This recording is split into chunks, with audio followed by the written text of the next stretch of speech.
नमस्कार दोस्तों, मैं हूं अंशुमाली द्विवेदी और मैं जुड़ा हूं प्रोजेक्ट सारथी के साथ। आज गनर्स डे है या तोपखाना दिवस और आज के दिन हमसे बात कर रहे हैं मेजर जनरल हर्षा कक्कड़ साहब। तो सर, तोपखाना दिवस पे कुछ आप हम लोगों को बताइए, तोपखाने के बारे में, आर्टिलरी होती क्या है और फौज में आर्टिलरी का क्या रोल है। आर्टिलरी पहली बार भारत में 1368 में आई थी, जब डेक्कन वॉर्स के दौरान। उसके बाद धीरे धीरे करके बढ़ती गई। पिछले चंद सालों में जो आर्टिलरी में तब्दीली आई है वो बहुत बड़ी है। एक टाइम था जब आर्टिलरी का रेंज 5-6 किलोमीटर था। आजकल आर्टिलरी गन्स 45 किलोमीटर तक फायर करती है। आर्टिलरी रॉकेट्स 90 किलोमीटर तक जा सकते हैं और मिसाइल्स जो आर्टिलरी के पास है वो 250-300 किलोमीटर तक जा सकते हैं। उसके आगे फिर स्ट्रेटेजिक फोर्सेस का काम है। पर ये जो रेंज है, ये जो बदलाव है, इसलिए क्योंकि आर्टिलरी के अंदर वो जोर है जो पूरे लड़ाई का मैदान बदल सकती है। जो इन्फेंट्री, आर्मर और जो भी दुश्मन के फोर्सेस हैं उनको बर्बाद करने का प्राइमरी रोल आर्टिलरी का है। तो पिछले कुछ दशकों में जो हमने देखा सर, कुछ युद्ध जो हमारे दर्शक भी समझ पाएंगे या रिलेट कर पाएंगे, तो कारगिल युद्ध आखिरी था मेरे ख्याल से, जहाँ पे आर्टिलरी का इस्तेमाल काफ़ी हुआ था। कुछ बता पाएंगे सर, कैसा रहा उसमें कारगिल में? कारगिल युद्ध के अंदर आर्टिलरी का मेन रोल था जो असॉल्टिंग इन्फेंट्री है उनको सपोर्ट करना, ऊपर जो पाकिस्तान के बंकर्स हैं उनको बर्बाद करना, और उनके जो हिल्स के पीछे जो उनके लॉजिस्टिक डंप्स हैं उनको हिट करना। और आर्टिलरी मेरे ख्याल जितना उन्होंने फायर किया, जो गनर्स थे उनके हाथ छिल गए थे, काउंटर बम्बार्डमेंट आ रहा था, गन्स उड़ रहे थे, लोगों की का डेथ हो रहा था, पर फायरिंग नहीं रुकी। और कारगिल युद्ध के बाद जो आर्मी के जो सीनियर ऑफिसर्स ने यही बोला, अगर आर्टिलरी का ये सपोर्ट नहीं होता तो कारगिल कभी नहीं जीत पाते, क्योंकि destruction of pin point bunkers, छोटे से बंकर्स, उनको इंडिविजुअल राउंड्स के साथ डिस्ट्रॉय करना, असॉल्टिंग इन्फेंट्री को दुश्मन के फायर से बचाना, ये सब आर्टिलरी का काम था। तो क्या ये कह सकते हैं सर कि क्योंकि कारगिल के टाइम में एयरफोर्स का यूसेज काफ़ी लिमिटेड था, the government did not want to go across the border, artillery actually played a bit of that bombardment role? Artillery और एयर का जो रोल है वो हमेशा एक साथ कंबाइन होता है। पहले एयरफोर्स आके टारगेट्स को एंगेज करता है, खास तौर पे जो कारगिल टॉप पे थे।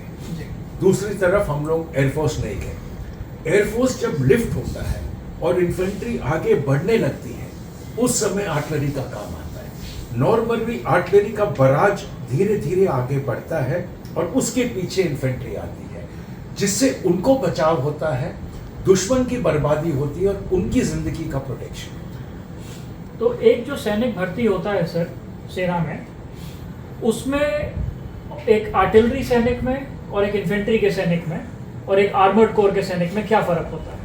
जो बेसिक ट्रेनिंग होती है पहले चंद महीने की, वो सबकी एक बराबर है जी। उसके बाद अपने अपने आर्म या सर्विस की ट्रेनिंग का स्पेशलाइजेशन शुरू होता है। जो आर्टिलरी सैनिक है वो गन के बारे में सीखेगा, गन को कैसे हैंडल करना है। अगर वो उसमें स्पेशलाइज करेगा टेक्निकल साइड में, फिर वो टेक्निकल असिस्टेंट बनेगा या रेडियो ऑपरेटर होगा। आर्मर्ड का जो आर्मर्ड में जो जाएगा वो टैंक्स की ट्रेनिंग करेगा, या ड्राइवर होगा या गनर होगा या ऑपरेटर होगा। सिमिलरली इन्फेंट्री में उनकी स्पेसिफिक ट्रेनिंग है, राइफलमैन की ट्रेनिंग, क्योंकि इन्फेंट्री में सब राइफलमैन होते हैं शुरू में, उसके बाद यूनिट्स में आके उनका चेंज हो जाता है। पर ये जो ट्रेनिंग, बेसिक ट्रेनिंग सबकी एक है। उसके बाद ये जो स्पेशलाइजेशन होती है वो जिस आर्म या सर्विस, और उस आर्म सर्विस के अंदर आपका जो ट्रेड है आप उसमें चंद महीने सीखते हो, उसके बाद बाकी ट्रेनिंग यूनिट में आके होती है।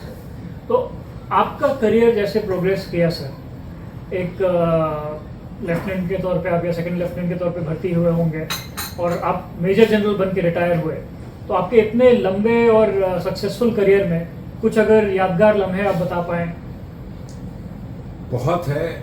जब CI ऑप्स में थे उस समय ये था कि हम ऑपरेशंस में तकरीबन रोज निकलते थे काफ़ी सक्सेस था रजौरी पुंज में, तकरीबन रोजाना कोई ना कोई ऑपरेशन में एनकाउंटर होना था, सक्सेस था।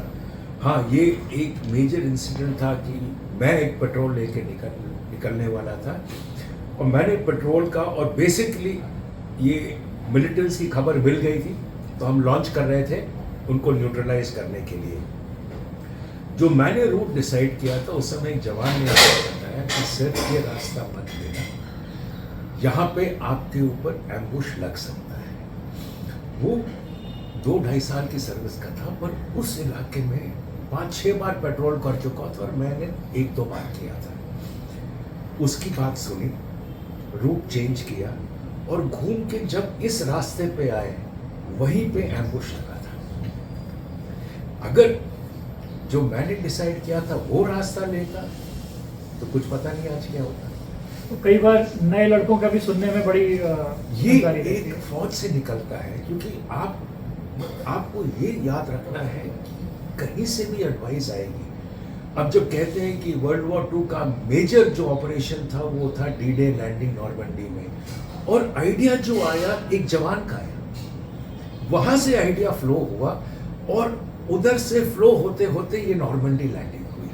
तो हमेशा दिमाग खुला रखना चाहिए, और चाहे वो जूनियर हो चाहे कुछ भी हो, एक बार कभी कभी सही एडवाइस वहां से भी आ सकती है। तो कहते हैं कि फौज में पलटन का जो रिश्ता होता है बड़ा स्ट्रॉन्ग रहता है, लोग अपनी पलटन को लाइफ लॉन्ग साथ लेके चलते हैं अपने दिल में। ये बात है कि अगर आप देखो जो जवान जो लड़ रहा है, भारत माता नंबर 2 है, पलटन की इज्जत 1 है, और पलटन की इज्जत के साथ सीओ साहब का नाम सबसे पहले है, क्योंकि वो लड़ रहा है इज्जत के लिए, बाकी सब बाद में आता है। तो ये जो इज्जत आप वहां रखते हो, जो आप बॉन्डिंग वहां रखते हैं, वो जिंदगी भर चलती है। अगर मैंने यूनिट अपनी कमांड करी थी 99 से 2002 तक, अभी भी अगर कोई जवान जो उस समय मेरे साथ था, उसकी बेटी की शादी होनी है तो मेरे से आशीर्वाद देगा, अगर वो कार खरीदेगा तो पहला फोटोग्राफ मेरे को भेजेगा। तो ये जो बॉन्डिंग आपकी बन चुकी है, ये जिंदगी भर चल रही है। तो हम लोगों का एक परिवार है, वो बटालियन या रेजिमेंट आपका परिवार है, और वो परिवार जिंदगी भर आपके साथ है। तो हमारे नए श्रोताओं को, कुछ यंगस्टर्स को आप कुछ बताना चाहेंगे, सीख देना चाहेंगे कि फौज के बारे में यदि वो सोचे तो कैसे सोचें? अगर आपको आर्मी ज्वाइन करना है, आजकल एक ही भर्ती का लाइन है, वो है अग्निवीर या अग्निपथ के थ्रू। उसके अंदर आपने अप्लाई करना है, अपने आप को फिजिकली फिट रखिए, क्योंकि आपका पहला टेस्ट भाग का है, और भाग के टेस्ट में अगर आप सोचो कि कोई आपको मदद कर सकता है या कहीं पर भी सिलेक्शन प्रोसेस में मदद कर सकता है, वो गलतफहमी है।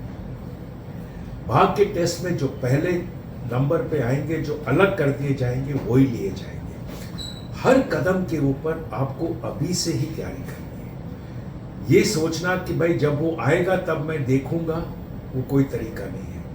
आप अभी भी देख रहे हो सोशल मीडिया में इतने न्यूज़ आ रहे हैं कि लोग महीनों महीनों के लिए अपने आप को फिजिकली फिट करते हैं फौज में भर्ती होने के लिए, और यही लोग हैं जो निकल जाते हैं, क्योंकि वो अपनी बॉडी को फिट रखते हैं, अपने माइंड को फिट रखते हैं, और अपने आप को मेडिकली फिट रखते हैं। ये जो 3 चीजें आपने अपने आप करनी है, इसके लिए कोई मदद नहीं कर सकता है। और अगर आप सोचो कि फौज की भर्ती में कहीं सिफारिश लगेगी, चांस ही नहीं है।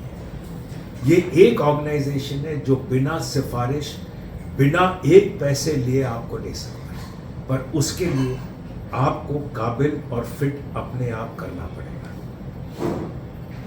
बहुत बहुत धन्यवाद सर, ये हम लोगों को जानकारियाँ देने के लिए और गनर्स डे पे हम लोगों से बात करने के लिए। Thank you.